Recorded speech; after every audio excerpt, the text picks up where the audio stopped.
Hello, welcome to Minds the Pint Einstein, the science show. My name is Marcus Chown and I'm a science writer. Now, normally I interview a scientist. Last time I did John Mather, the man behind NASA's James Webb Space Telescope.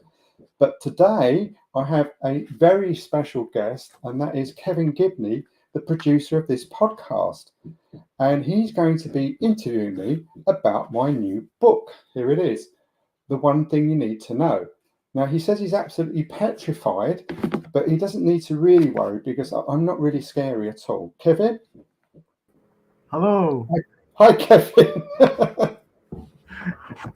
It's really strange being this side of the screen, Marcus. I'm not comfortable at all, but I'll do my best. Good. I'm sure you will. And I've got your great book here, but you can't see it because of this background I've got on. But we'll get it up on the screen. Yeah.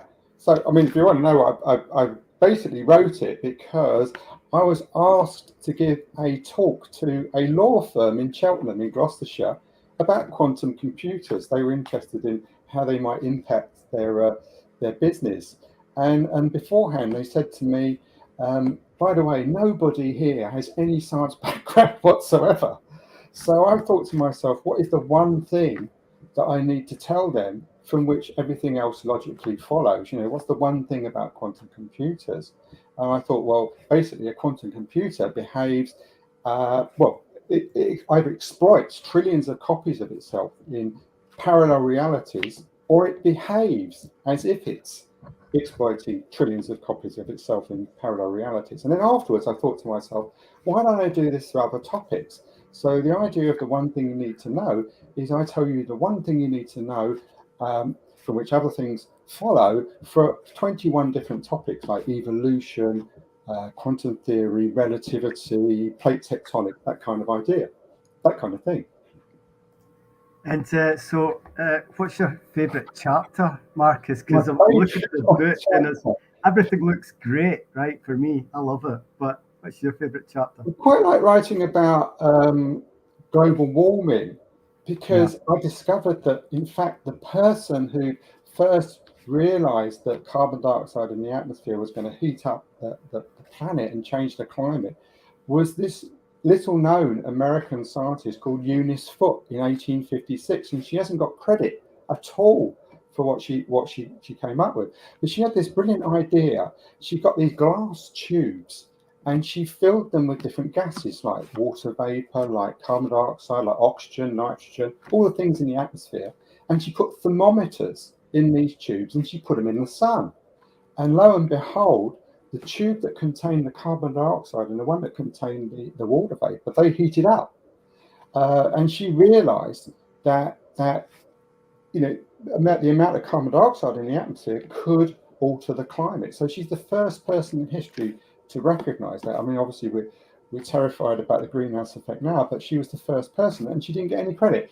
I think about 4 years later, an Irish scientist called John Tyndall did similar experiments, and it's all, he's always thought to be the first person to have recognized the connection between carbon dioxide and climate. What was so astonishing about her discovery is that carbon dioxide makes up only 0.25% of our atmosphere. So you would think that it wouldn't have any real effect at all, only 0.25%. But actually, the surprising thing is that it does. So it's actually such a simple thing she did. Incredibly simple, isn't it? Really? Any kid at school could do it, really. I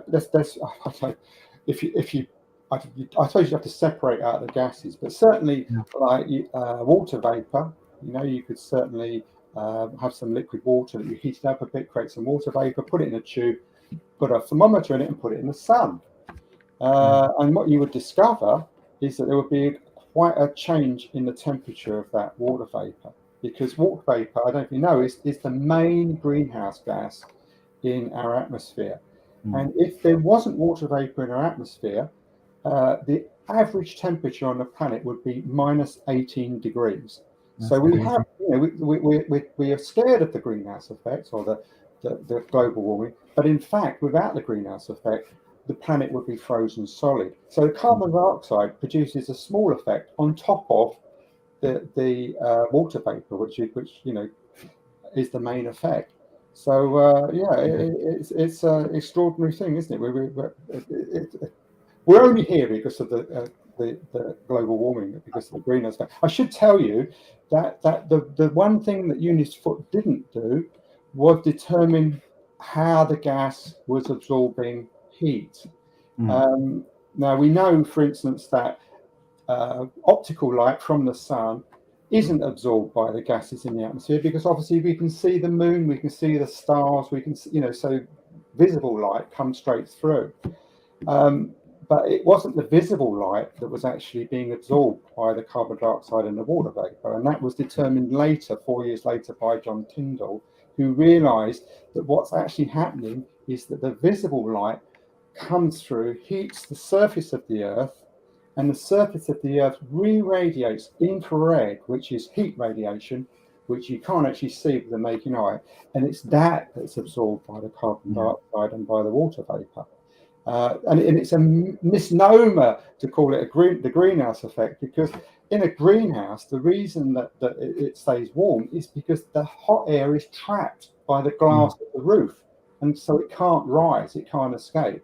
So this is not the effect that we're seeing in the atmosphere. What we're seeing is infrared re-radiated by the ground being absorbed by these molecules of carbon dioxide mostly, and water vapor, H2O.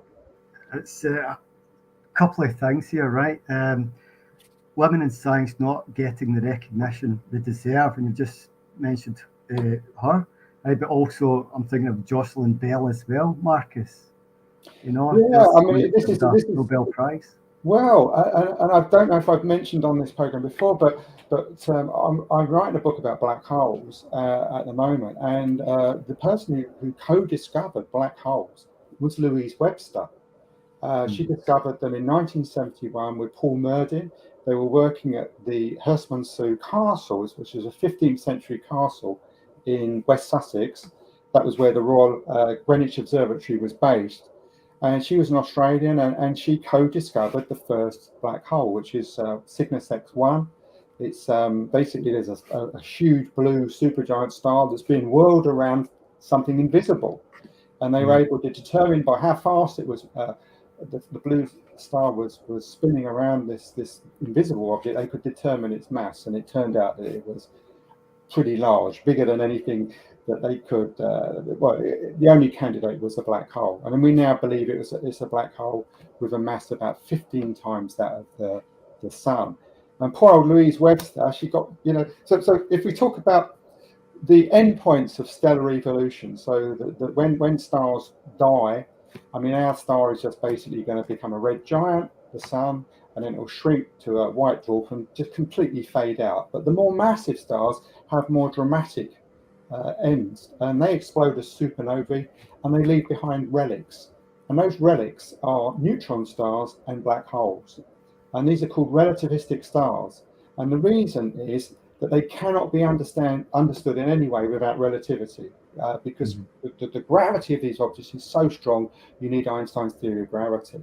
And the two types of relativistic star, neutron stars and black holes, were both discovered by women. So Jocelyn Bell discovered neutron stars in the form of pulsars. So these are neutron stars that are spinning very fast, and they have a kind of lighthouse beam of radiation coming out of them. And so we see them flashing as pulsars, pulsating stars. And black holes, which is Louise Webster. And poor old Louise Webster died at the age of 49. She was the first person in Australia to have a liver transplant, but she died very young, and everyone's forgotten her. And there's now been, if we take pulsars or neutron stars, 3 Nobel Prizes for those. None have gone to Jocelyn Bell, their discoverer. And in the case of black holes, several Nobel Prizes have now gone for black holes recently, actually, and no one has ever remembered Louise Webster. Yeah, but we are remembering Louise Webster. Oh, they certainly are. Also, I mean, we've talked about Jocelyn Bell before, haven't we, Marcus, in private, like not getting a Nobel Prize, and how many women don't actually, get the prize or get nominated for it. They just seem to be forgotten. Well, I think there was, I mean, a famous woman was Henrietta Leavitt, and she's the person, I mean, the reason we know the scale of the universe is because of Henrietta Leavitt, because she discovered, she was looking at these pulsating stars called Cepheid variables, and she realized, she looked at a whole bunch of them, which she knew they were at the same distance because they were in the Magellanic Cloud, which is a satellite galaxy of our Milky Way, and she knew they were all at the same distance. And she noticed that the brighter they were, I think it was the faster they pulsated, or the slower they pulsated, one of those things. But there was a connection between them. So all you had to do to know to know their intrinsic brightness was to see how bright they were. So when we were able to see them at even greater distances, how fast they fluctuated in brightness told you what their real luminosity was, what their intrinsic luminosity was. You saw them much fainter because they were at distance, and so you could work out how far away they were, and that was what Edwin Hubble was able to see Cepheid variables in the Andromeda galaxy, the nearby big galaxy to our Milky Way, in 1923, and realized that Andromeda was a separate island of stars, a separate galaxy. So she, and I believe that she was actually nominated for the Nobel Prize, and then someone said, well, wait a minute, she died 5 years before. So that was a bit unfortunate, wasn't it? Yeah. But of course, obviously, Marie Curie won 2 Nobel Prizes, one for chemistry and one for physics. And really, until recently, there were only 2 women physicists who'd won the Nobel Prize. The other one was Maria Gopert-Mayer for what we call the shell model of atomic nuclei. But more recently, another woman won. But you know, it's ridiculous, really. I mean, I think I was talking to you, Kevin, before about Emmy Noether, and she was a German. And in 1918, she came up with basically one of the most important ideas in fundamental physics. And that is, she discovered that beneath the laws of physics, beneath the great laws of physics, what we call the conservation laws of physics, that say things like energy cannot be created or destroyed, momentum cannot be. Beneath these laws are symmetries of the universe. So at a deeper level, there are these things called symmetries. So the fact that the energy cannot be created or destroyed, only converted from one form into another, for instance, from electrical energy into light energy, from chemical energy into heat energy, from the chemical energy in your muscles into the energy of motion of your arms and legs. That great law is a consequence of what we call time translation symmetry, and that is the idea that actually, if you do an experiment today, you expect to get the same result as if you did it yesterday, and if you did it in 5 years' time, and simply that leads to that conservation law. And there are other things like you expect, So really, that's a fundamental idea, and we hear a lot about the Large Hadron Collider in CERN in Geneva, and they are looking therefore for actual symmetries. So symmetries are very important, and of course, one of the greatest examples of symmetry breaking was discovered by someone working in Scotland, in Edinburgh, and that was Peter Higgs. And the Higgs boson, is it? Exactly. So that's also an example of what we call spontaneous symmetry breaking. So there's a Scottish connection there as well. That broke the symmetry. I'm totally confused. It broke the symmetry. I'm discovering that because there's not an opposite of it. Is that right? Now you've got to me. I've actually got a chapter in my book on the Higgs boson, and it is the most complicated idea in my book. But because I mean, when a situation is symmetric, things are the same everywhere essentially, and we believe that the forces of nature. We found 4 fundamental forces: the gravitational force, the electromagnetic force, which glues together the atoms in your body, and 2 nuclear forces that operate. And we're pretty certain that they were all actually they're aspects of a single force. So in the Big Bang, there was only one super force. So it was a highly symmetric, what we call highly symmetric situation. But then what's actually happened as the universe has cooled down is that symmetry has been broken. So when we, in 1983, at CERN, we were able to show that the weak nuclear force and the electromagnetic force are aspects of the same force, because we were able to recreate the conditions of the first split second of the universe at this collider in collisions. And at that point, these two forces became indistinguishable. So it's really quite a remarkable discovery, because you couldn't think of two forces that are more different. So the electromagnetic force has an infinite range, and the other thing is it's responsible for light.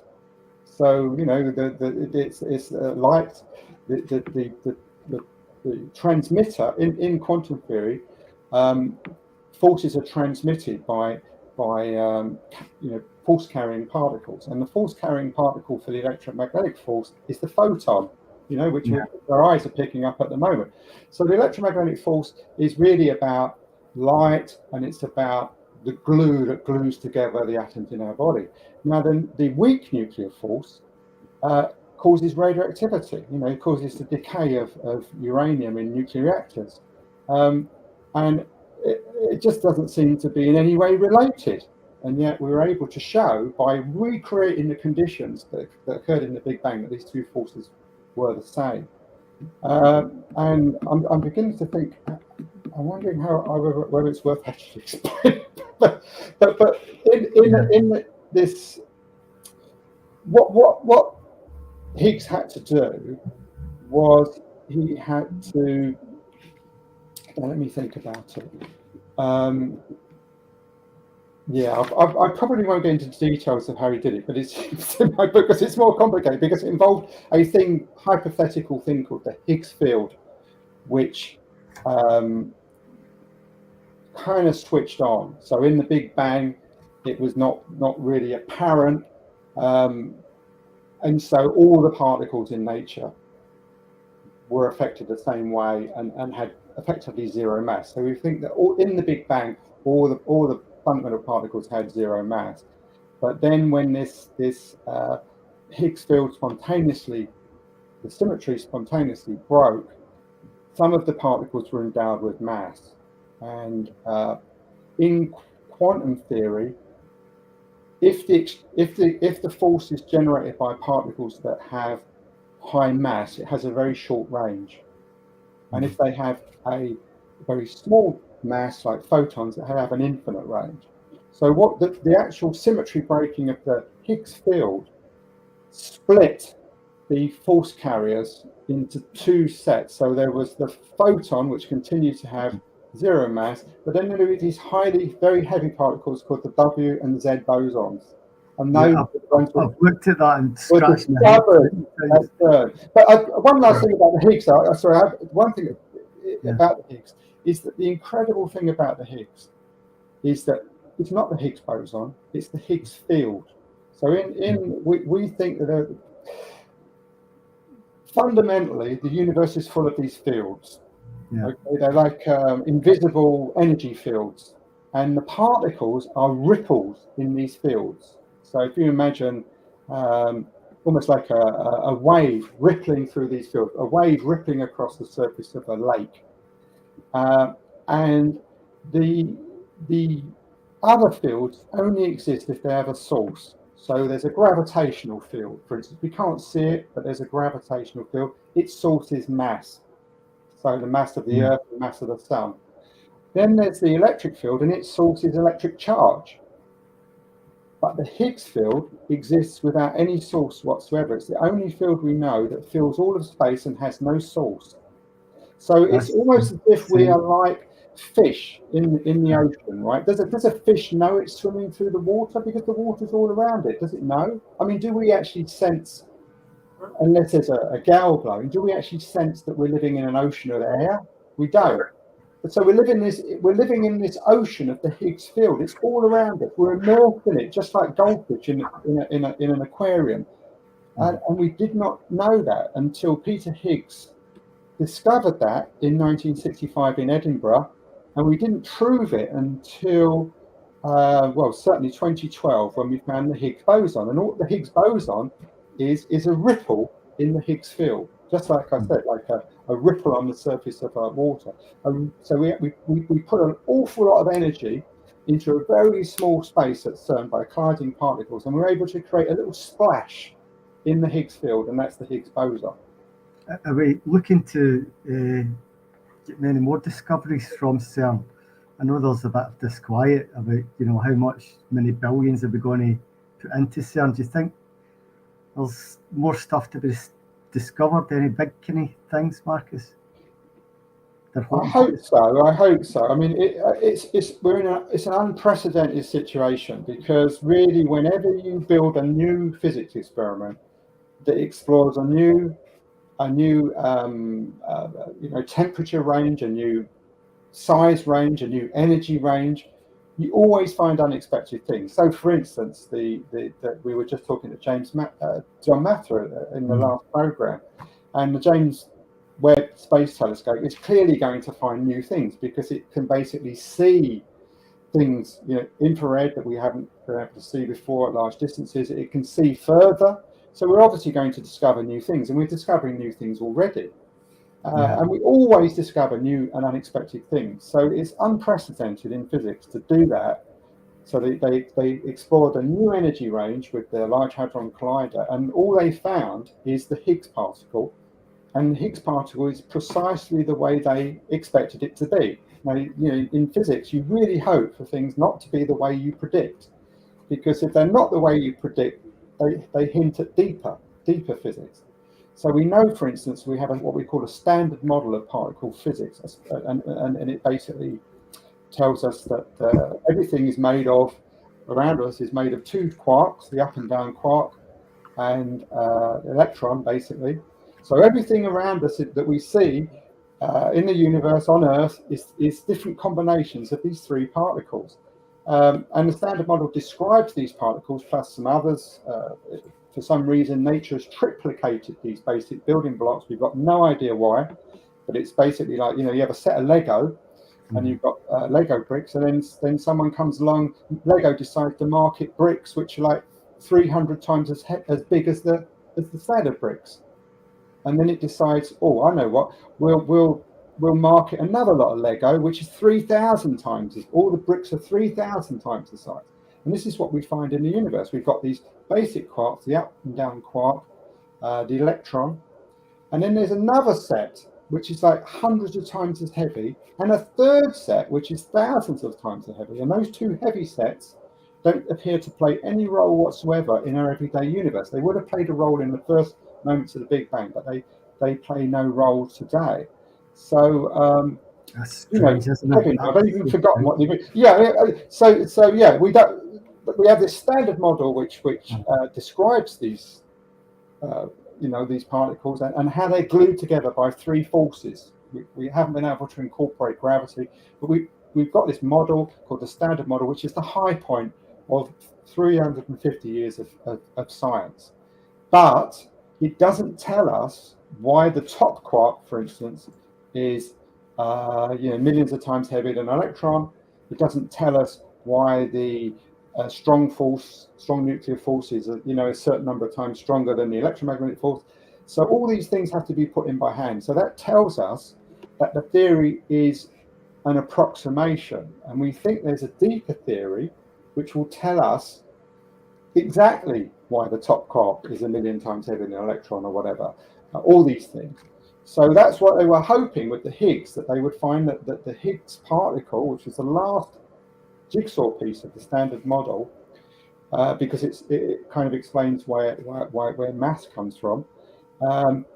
They were hoping that the observation at the Large Hadron Collider would contradict the prediction, and therefore they get an indication of the deeper, more fundamental theory, but they didn't. Yeah. But there's always the hope that as they sift through the data, looking for very small effects, that they may still discover something. But it is a disappointment, really.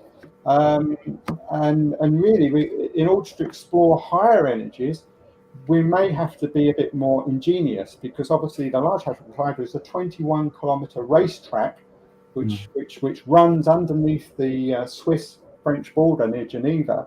And obviously we can't really build these things much bigger than that, because it'd be too expensive. Yeah. So back to your book, Marcus. Oh, yeah. Right? Yeah. I mean, I'm just looking through the chapters. Everything here I find fascinating. Antimatter, quantum computers, gravitational waves, Big Bang. Yeah, they're talking about the Standard Model. That's in here as well. What's your favourite part of the book, Marcus? What's your favourite, in science? What do you like the most? Well, is it everything? I'm interested in everything. I don't know. I mean, you've got a chapter in here in the brain, the human brain. Yeah.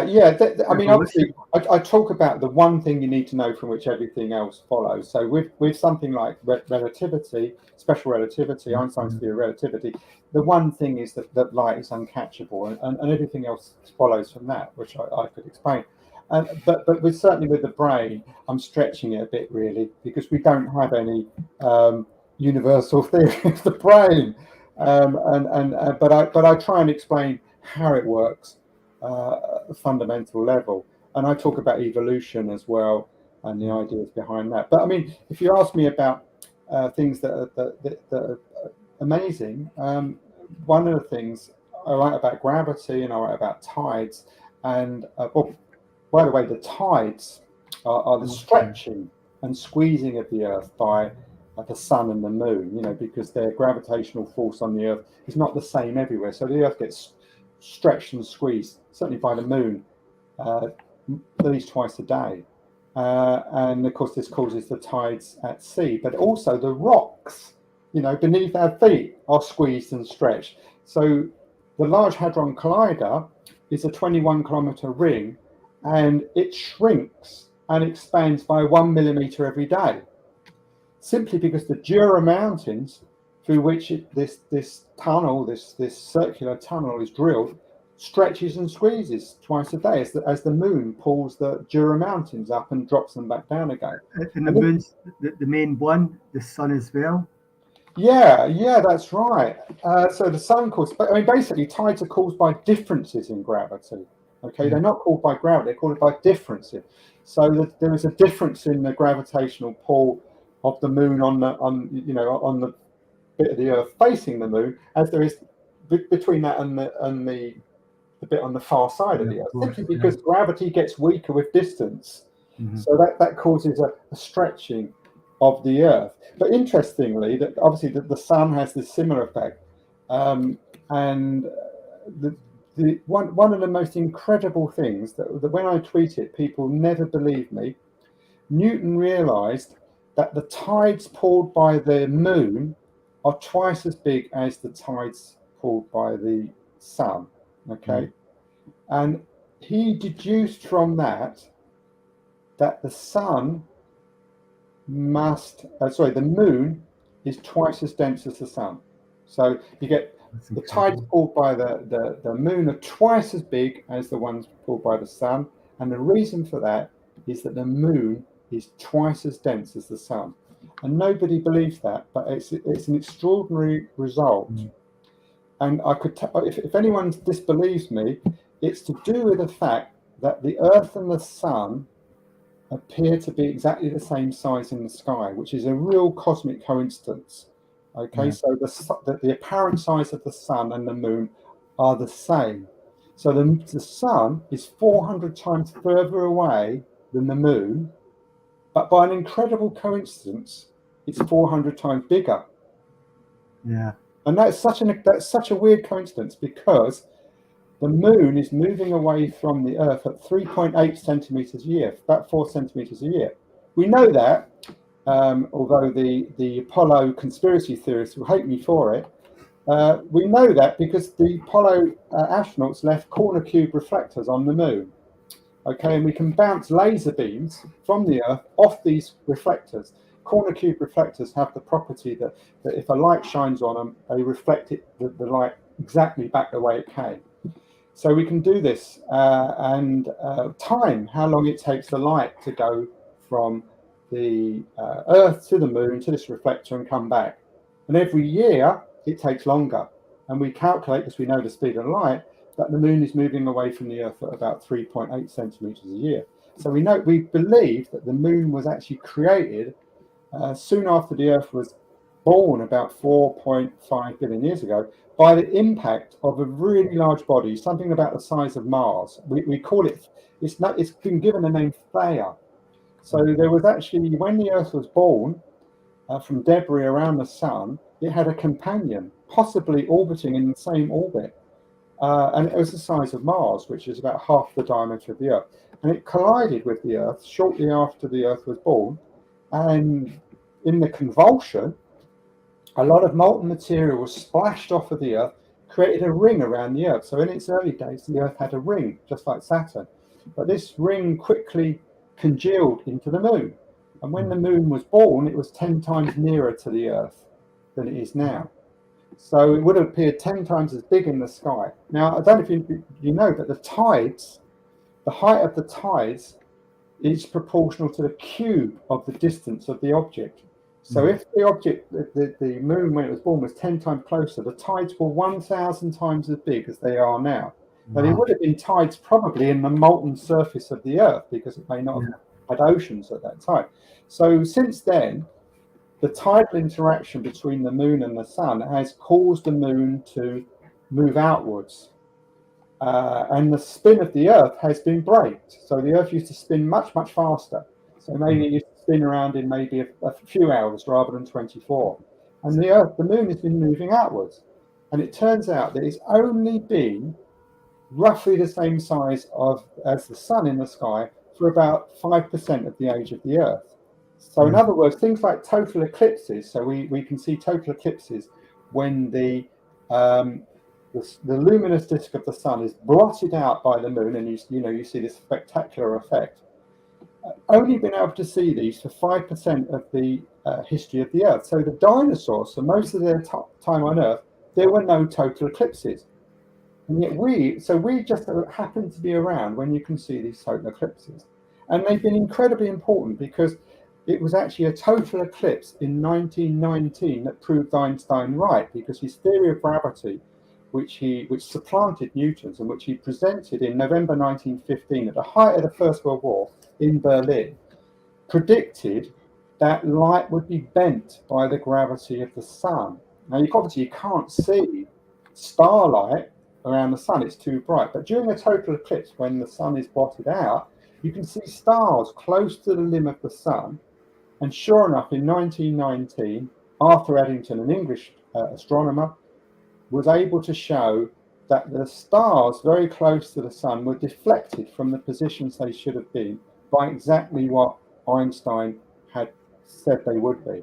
And that was not only made him a scientific superstar and proved that his theory was correct, but it was an amazing achievement, because this was only 1 year after 20 million people had died during the First World War, and an English astronomer proved a German scientist correct.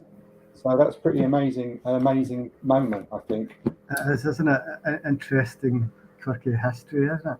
It is.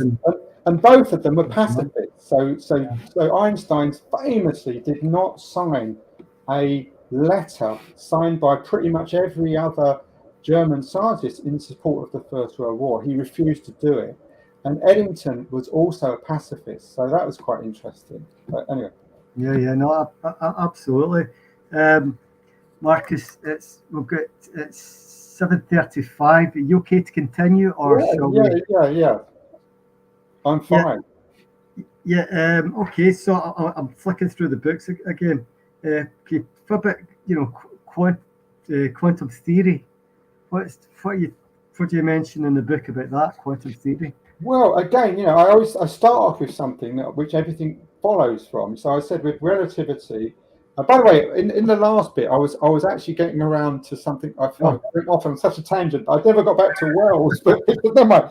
But yeah, so I always think of what is it, the thing from which most of the subject follows. Yeah. And with quantum theory, it's that particles behave. This is one sentence. Particles can behave as waves, and waves can behave as particles. Okay. So incredibly, the building blocks of the world, the fundamental building blocks, the electrons, the atoms, and all that sort of stuff, can behave as tiny little bullets, like tiny little billiard balls, but they can also behave as like waves, rippling on a pond. And if you think to yourself, how can that be true? How can they behave in this manner? It's impossible to get your head around. It's like a blind person trying to imagine the color blue. This is the way they behave. In the first half of the 20th century, countless experiments showed this to be true. So they showed that that particles did behave like waves, and they showed all kinds of phenomena that waves show. So sometimes when you see waves on two sets of waves on a pond, as they overlap, there are places where they reinforce each other and places where they cancel each other out, and people were able to see this. They were able to fire particles together and see that they only went off in certain directions where the waves reinforced, and they didn't go in the directions where they cancelled out. So basically, both halves of this sentence lead to all the phenomena of quantum theory. So there's particles behaving as waves and waves behaving as particles. So let's think of waves behaving as particles. Okay, so light waves. We discovered in the 19th century that light is a wave. It's like a ripple on a pond, right? Why can't you see that? Because the wavelength of light is about 1,000th of a millimeter. It's too small for you to see. But incredibly, someone who lived only half a mile from where I'm talking now, his name was Thomas Young, was able to demonstrate that in 1801. It's called Young's experiment. He was able to make two light beams overlap, and he was able to show the light waves reinforcing and cancelling out. He was able to create a almost like a barcode of light and shadow, and you can do, kids do this actually in their sixth form if they do physics. Young's experiment. So light is a wave. We discovered that light is a wave, but then in the beginning of the 20th century, we discovered it also behaves like a particle, a stream of photons, so tiny microscopic bullets. Okay, right. So here we are. Here's an observation that tells you something fundamental about the world. Look out of a window. Okay, if you look out of a window, you'll see the scene outside. There might be a tree, there might be a car, whatever, outside. Okay, but if you look closely, you'll also see a faint reflection of your face. Okay, and that is because a window or glass is not perfectly transmitting. About 95% of the light comes through, so it comes through from outside, and you see the light from the trees and the car and everything. But about maybe 5% is reflected. So some of the light from your face is reflected off the surface of the glass.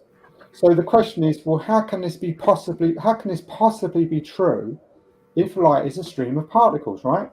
Okay, a stream of identical little particles called photons. How can it be possible that most of the light goes through and some is reflected? Because clearly, if they're all the same, all the photons are going to go through the pane, or they're all going to be reflected. There's no way to explain how some could be reflected, because they're all the same. They're all going to behave the same. So in the beginning of the 20th century, scientists had to accept something really quite earth-shattering. They had to accept that each photon, even though they're identical, has a certain chance or probability of being transmitted. Okay, so maybe it's a 95% chance of being transmitted and a 5% chance of being reflected. But individually, so in other words, you had to give up on being able to know what each individual photon would do. It was impossible to know. It had a certain chance of going through. So And it turns out that it's not just photons that dance to the tune of random chance in this way. All the basic building blocks of the world, you know, the atoms, electrons, all these sort of things, they behave in this way. We cannot predict what they will actually do for sure. We can only predict the chance or probability they will do things. So in a way, looking at your face, seeing your face in a window pane tells you probably one of the most shocking discoveries in the history of science. And that is, at a fundamental level, the universe is based on entirely random chance. Marcus, who was it that said at one point that you know, we'll soon be able to calculate everything? Was it? Well, again, I mean, that was. I wrote a book called "We Need to Talk About Kelvin," which is, of course, obviously a play on "We Need to Talk About Kevin," which is the novel by Lionel Shriver. But Kelvin, Lord Kelvin, or William Thomson, he was a Scot, and he was involved, I believe, with the laying of the first transatlantic cable between Britain and America. But he famously said in 1900. We're pretty much there. All we've got to do is cross the T's, dot the I's, and everything's done. Same year, Max Planck discovers the quantum. You know that I just blew everything out.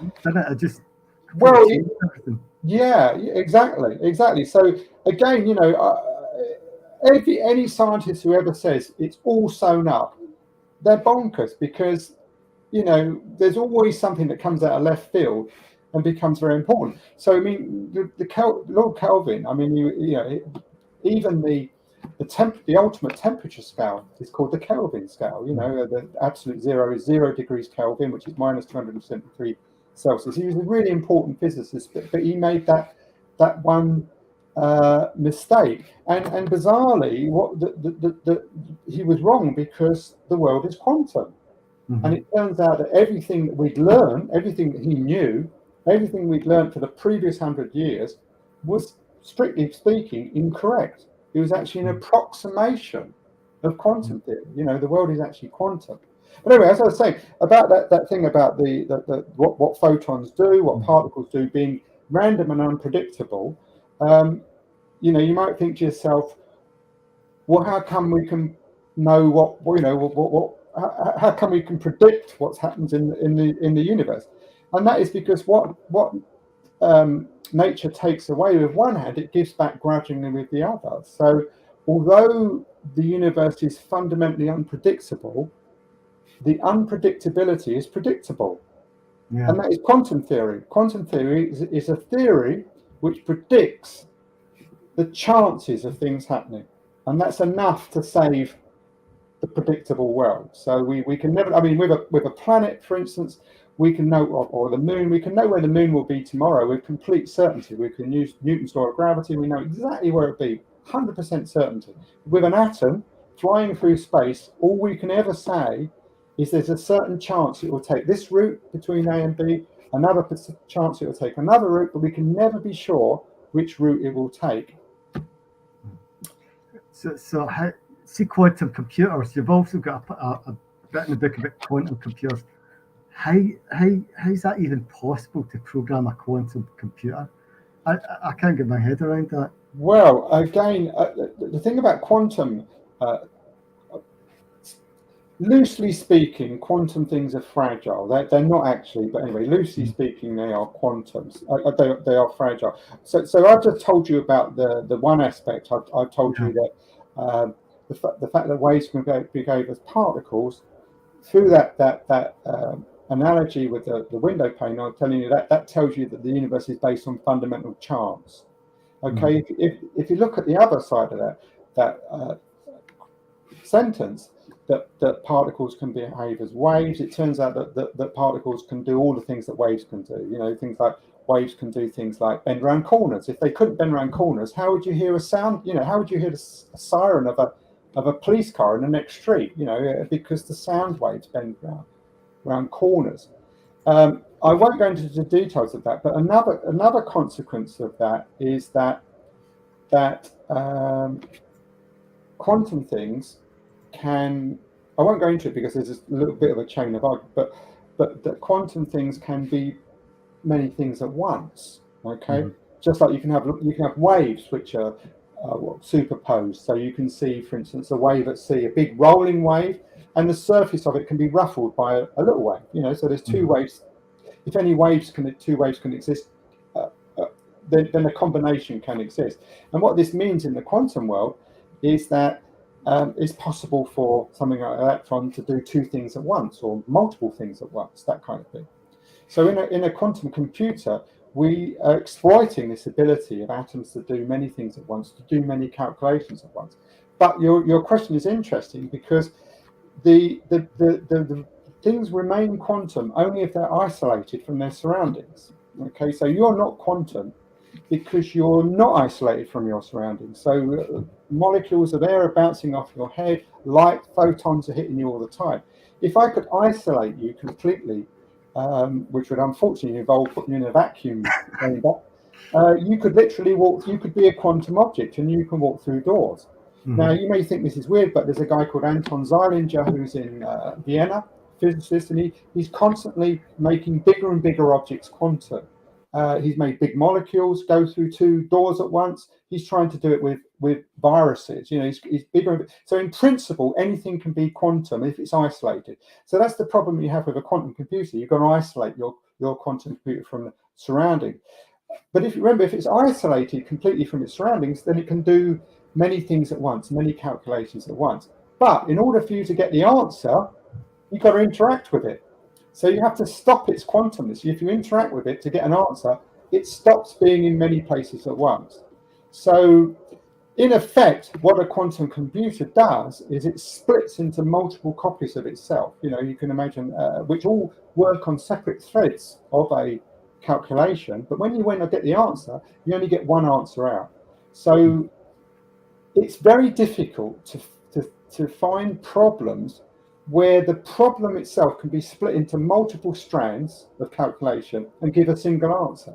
So that's why people have found it quite difficult to find things that quantum computers can do. But one of the things they can do is, it was recognized in 1995 by Peter Shaw, IBM, I think, in New York, and he realized that the RSA codes by which all banking and financial information is encoded, all internet traffic, everything, that involves doing something, a calculation involving prime numbers. And in order to, so basically you multiply two very large prime numbers together, and the number you get is used in some way to encode the information. And this relies on the fact that if someone intercepts this message, they will not be able to find the prime factors of this big number. They'll have the big number, but they won't be able to find the prime factors. And it relies on the fact that it would take the fastest computer, 50 years to do it.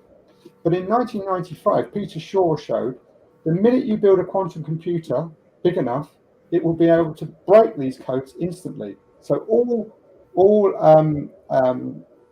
banking information, or all secret information will be breakable. So in principle, all your credit card details, all the financial information that you have that you believe is just yours, will be breakable as soon as a sufficiently big quantum computer is built.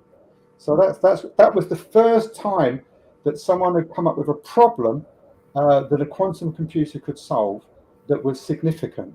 But the other problem is actually building the damn things. So, building them so they're isolated from their surroundings means, as I say, having them in a vacuum chamber, having them cooled down to very close to the absolute zero, because then there's very few photons of heat bouncing around. But even if you do this, you still have a real problem that you cannot perfectly isolate your quantum computer from its surroundings. Now, in a normal computer, I think you probably get one error for every billion calculations that are done on a computer, something like that, one error for every billion. On a quantum computer, you may get one error for every 100. And this is a tremendously bad error rate, so bad that it degrades any calculation. But people are pretty certain that the errors can be corrected. So when at Google they tell you, oh, we've got a quantum computer and it operates on 100 bits, 100 quantum bits, which is tiny compared to the gigabits of your computer. Most of those bits are actually involved in error correction, and hardly any of those bits are actually involved in doing calculation. But we are pretty certain, and Peter Shaw was the first person to show this, that the error correction can outpace the accumulation of errors.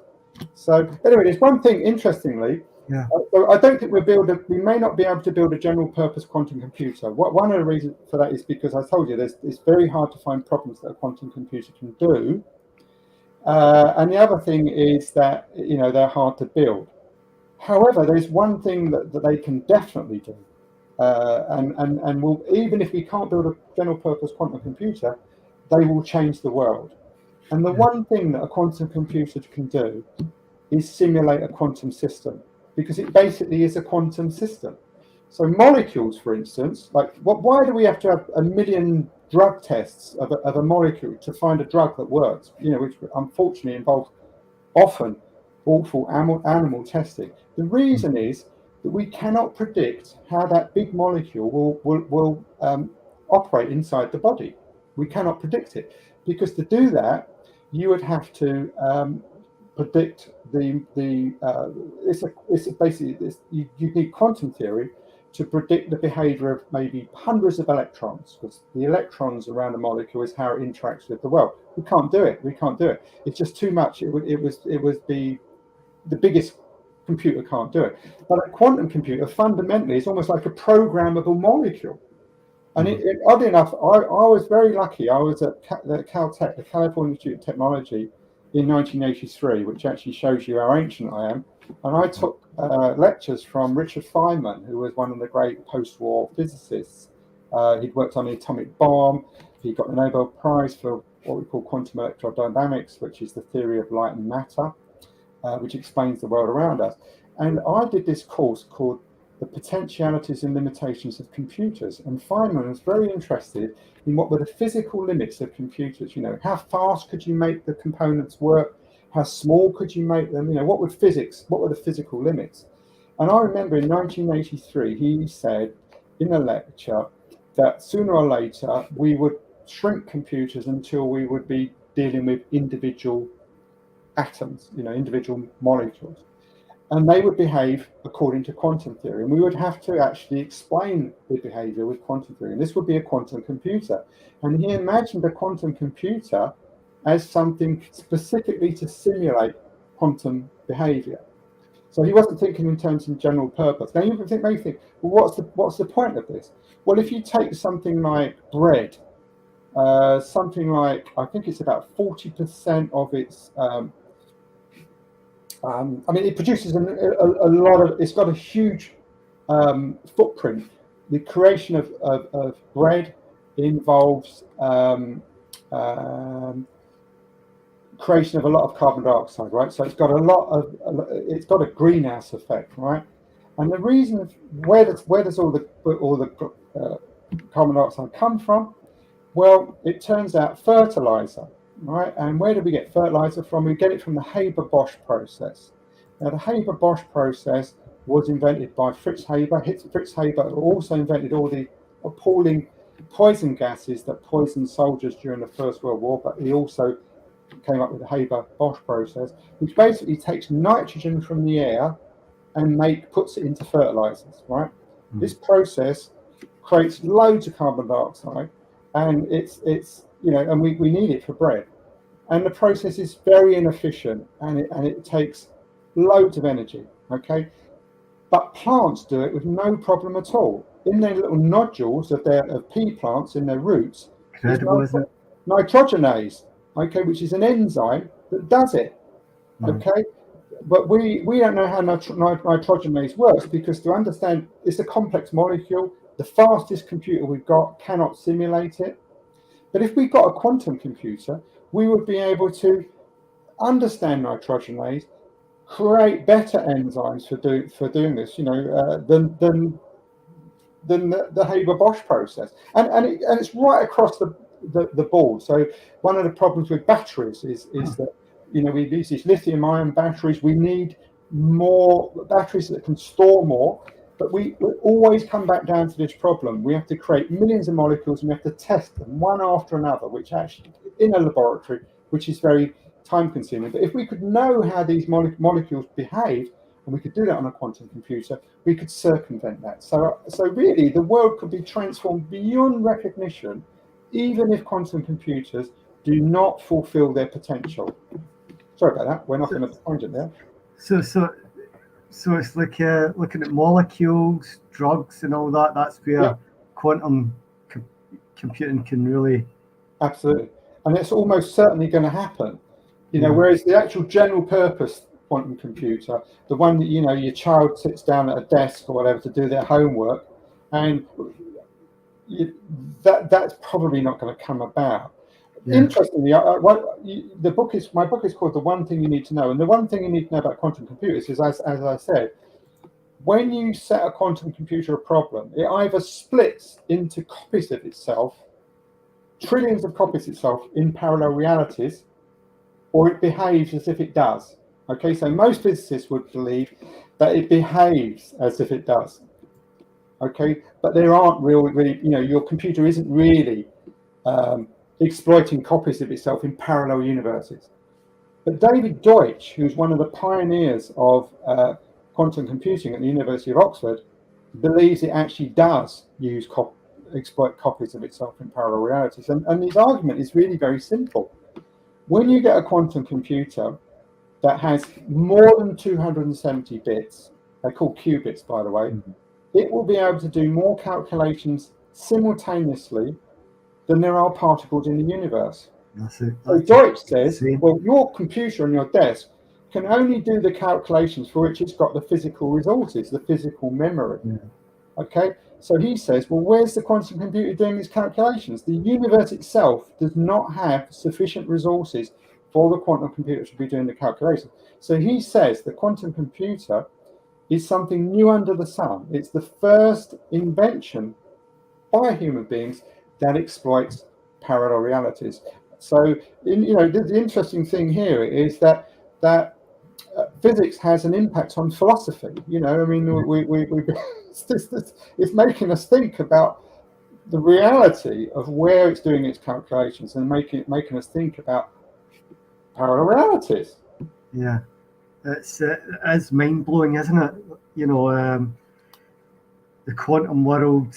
And here we are, and we're built on the quantum world.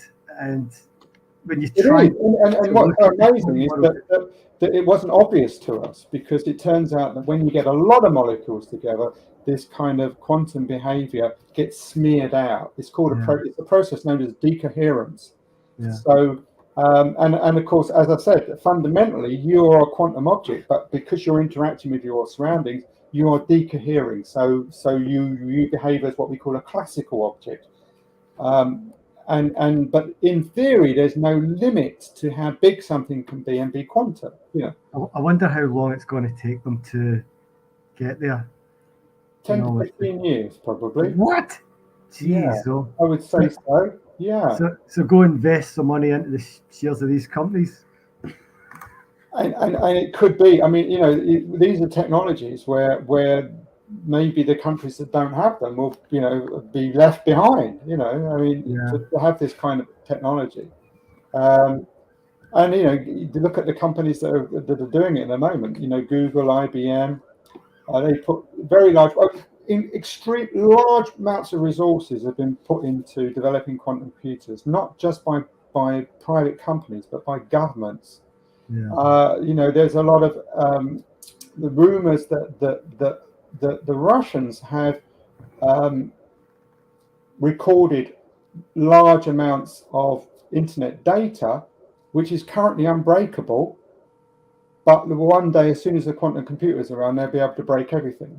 And the other security services around the world might be doing the same, because fundamentally, you know your PIN number of your Visa, where it is your credit card, but once a quantum computer is built, that is no longer secret information.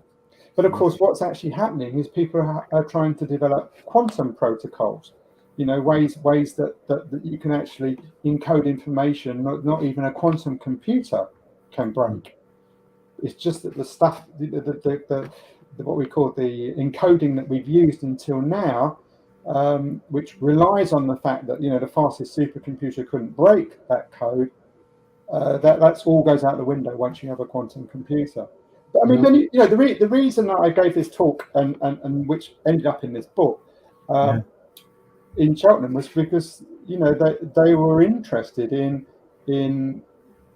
the future and whether they need to think about quantum computers and what it might mean for them. Because I mean, it's conceivable that if you can, that allied with things like artificial intelligence, you might be able to get human level or greater intelligence in something. Well, you're also talking about jobs, Marcus. I was reading something about when Todd Puddle Martyrs and all that came along, and changing in technology, and it was always kind of lower end jobs. But now we're talking about swathes of kind of middle class type jobs going. I mean, like AI and quantum. I mean, it is really scary, and we certainly have a government in Britain that doesn't even look a second ahead, because we need to be thinking about these things. If you take, I mean, oddly enough, I've just been sent an article on ChatGPT. Is it ChatGPT? This artificial intelligence system that can write essays, which are, PhD level.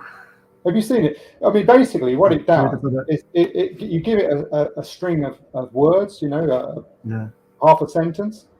It looks through billions, it's recorded billions and billions of, it looked through billions and billions of documents on the internet, and it works out what the most likely next word is. Okay, now you may think how can that possibly end up in an essay which is meaningful? But in fact, it does. This is the incredible thing. And it's not using human intelligence, it's using kind of brute strength intelligence. So the fact that it can, it knows the frequency at which a particular word occurs after another word in the English language. And it can, so you can ask it anything. We could ask it, I don't know if you can access it on the internet yet, but you could say, so what is the future of quantum computers? And it will come up with a plausible essay, basically trawling the internet for everything it can find about quantum computers and writing something completely plausible. Wow, that's pretty amazing, isn't it? Yeah. You do worry, but this is a different type of intelligence to our intelligence. But don't. We shouldn't run ourselves down. I mean, the human brain is 3 pounds of jelly and water. Yeah. And it uses about a 10,000th the energy of a supercomputer of the same size. So somehow biology has come up with something much more efficient than what we've been able to create.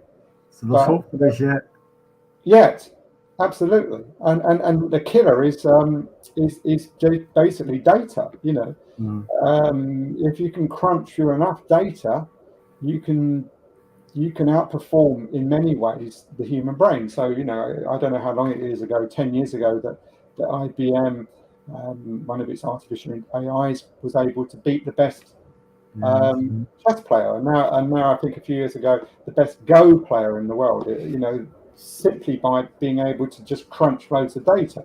Well, you don't crunch loads of data. You do it in a different way. But it is it is really calling into question what is human. What I mean, you were just pointing out jobs that might go. I mean, you can see immediately that many journalist jobs could go if computers can write. Certainly, they can write things like sports reports. That would be relatively easy to do. But if they then start writing novels and things, what is it to be? What is it to be human? What is it that we have that a computer doesn't? Because we've definitely developed a form of intelligence, but it's not our intelligence. It's a different type of intelligence. It's a kind of stupid intelligence in a way, But then again, AIs can look at things, you train them on vast amounts of data, and they can look at medical signs or whatever and pick up that person's got a cancer, and maybe even a specialist might have not have picked up those signs. Exactly. So, but I mean, I hope that we just use these things to enhance ourselves rather than to replace ourselves. Marcus, we've went over time. Can you believe that? No, it's been very good. I was going to ask you, but we forgot to do it. It's like, where can you buy the book? Well, you can get it in any bookstore. It's called The One Thing You Need to Know. I would go to something like, if you want to buy it on the internet, I would go to something like Hive, hive.co.uk, hive.co.uk. The reason for that is because obviously Amazon doesn't really pay any tax. Maybe it pays some tax, I don't know. And that's pretty annoying given that it uses roads, people who are educated in schools that taxes are paid for. So its business exploits the fact that, that other people have paid taxes. So I would go to Hive because Amazon's making loads of money not paying any tax or paying much tax. It's and Marcus, we should be back next month, shouldn't we? Maybe if we can find someone. Yeah, well, if you've enjoyed this, I hope. We'll be back next month with somebody to interview, not me. And if you've got any ideas who you'd like me to interview, any scientists, it doesn't have to be about physics. It could be about human origins. It could be about viruses. It'd be quite interesting to interview people on topics which are not my forte, because I'd be just as interested as you to find out. So if you've got any suggestions, what should they do, Kevin? They should go to independencelive.net. There's a form there. Just complete the form. Just mention science show idea and let us know. Yeah, we also have a web address, of course, independencelive.net / the science show. I think I've got it somewhere. Where is it? There you go. That's it. Oh, I'll tell you what, I'll get it up on the screen like so. Yeah, so if they go there, I think we've even got an email address, Marcus, but I can't remember it. Might be independencelive.net, the science show at independencelive.net, but it'll be on that web page. But you can also send us a form via the website, independencelive.net. Just go to contact and send us in something. Failing that, Kevin and I will think of someone, and we'll we've got a ton.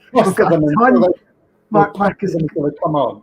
We've got tons of potential guests, and of course, John Mather was a Nobel laureate and all that. We interviewed in yeah, I mean that was amazing, because he must be a busy person, given that the James Webb Space Telescope has only been really operating for about 6 months.